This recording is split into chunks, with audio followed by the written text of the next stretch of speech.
For today's video guys, may ahas na sumiksik guys sa may pader ng tita namin. Kaya susubukan namin itong huliin guys. Kulay green yan guys eh. Ayun o, makikita nyo guys. Ilapit ko yung camera. Yan, ayan guys. Ayun yun, nakikita nyo yung kulay green guys. Ayun yung ahas niyan.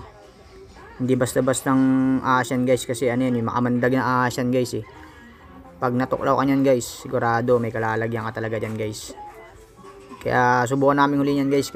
Gawa ng marami talagang bata dito sa amin. Delikado. Baka mamaya makatuklaw pa ng bata. Kailangan namin huliin to. Ayan guys, gumagawa namin ng paraan dyan kung paano mahuli yan. Siyempre delikado yan guys. Kaya may hawak akong ano dyan. Kahoy dyan. Ayun mamaya matalunan tayo yan malintikan pa. Aray ko. Malaki na rin tong aso to guys. Siguro sa isang dipa na rin. Tapos medyo may katabaan na rin siya. And guys, kung makikita nyo, grabe. Palaban talaga siyan guys. Tapang talaga yung ahas na to. Kaya yung nakakuha ko ng pagkakatan niya guys, naipit ko siya ng ng kahoy. Kaso nga lang, malaban talaga yung niya guys eh. Tapang talaga siya eh. Oh. Kita nyo guys talagang lalaban at lalaban talaga.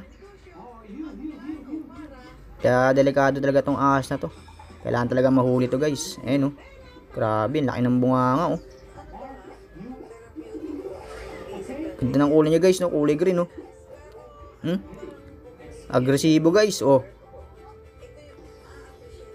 Bali yung asawa ng tita ko yan guys, yung kailangan niya maipit yan guys para mahuli namin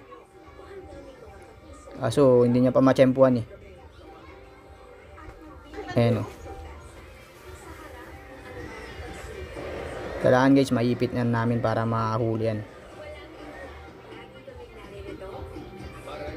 Ayun. Bali dyan guys, naipit niya na. Ayan. Kaya kailangan na lang isa ko yan guys para mapakawalan dyan sa may sa damuhan. Para na rin sa safety ng mga bata dito guys, para wala siya matuklaw guys. So hanggang dito na yung video guys. Thank you po. God bless.